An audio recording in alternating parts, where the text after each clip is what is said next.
कि आप इस कथा का श्रवण कर रहे हैं और इस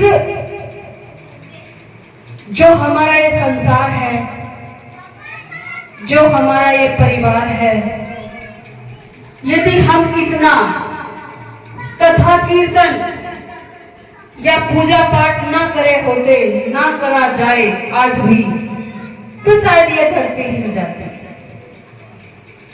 तो इसलिए इस सनातनी धर्म में हम सब लोगों का कर्तव्य बनता है कि हम इस तरीके की राम चर्चा कथा का श्रवण जरूर करें। आज इस कथा में मुझे भी आने का सौभाग्य प्राप्त हुआ। मेरे पास कोई शब्द नहीं है यहाँ के बुलाने वाले व्यक्तियों के लिए कि किस प्रकार मैं उनका धन्यवाद अदा करूंगे। मुझे भी इस कथा में बैठने का अवसर मिला है। रही बात 19 तारीख की, उसमें तो मुझे कुछ कहना ही नहीं है। उसमें तो हमारे चेयरमैन साहब का, चौधरी साहब का काम है। वही एमपी हैं और वही चेयरमैन हैं और आप सब एमपी हैं, आप सब चेयरमैन हैं।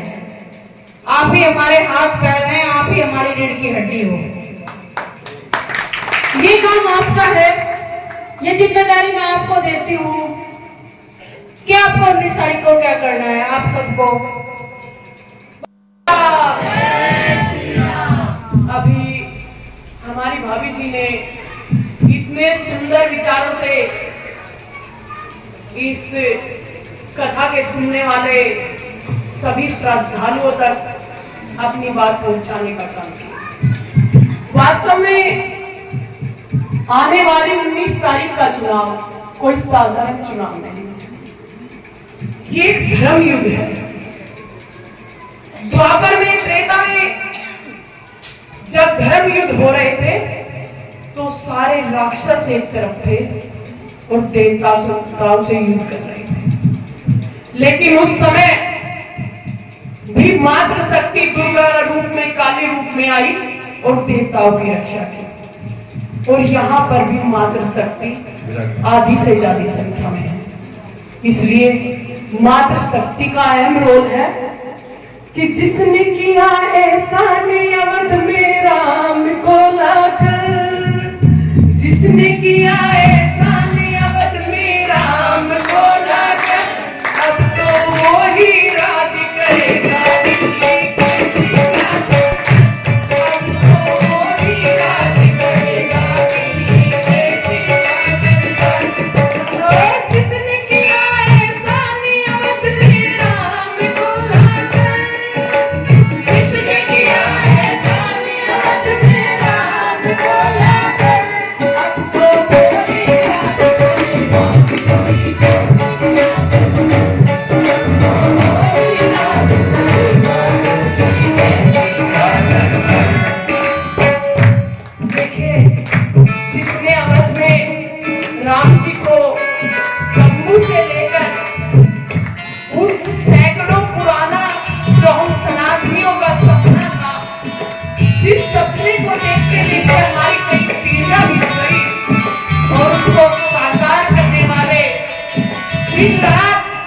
आपके लिए चौकीदार की तरह काम करने वाले ऐसे हमारे मोदी जी के सिर पर अगर 4 जून को हमें सहरा बांधना है तो इस कैराना सिर से भाई प्रदीप चौधरी को एक सनातनी भाई बहन की वोट कमल के फूल पर जानी चाहिए, कमल का फूल खिलना चाहिए और मोदी जी को लगना चाहिए कि अब की बार जो वोट बनी है वो राम मंदिर के लिए।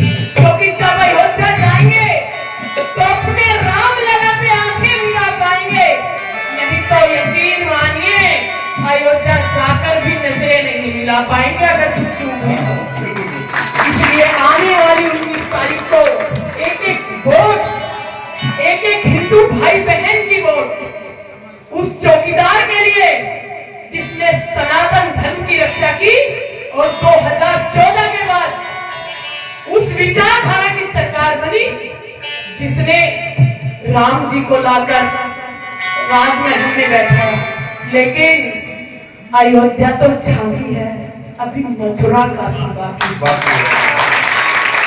और अगर उन सब सपनों को पूरा करना है और आने वाली पीढ़ियों को सुधारना है और इस सनातन धर्म को जिंदा रखना है, तो एक एक वोट आज से श्री राम जी के लिए 2 घंटे जरूर देने होंगे।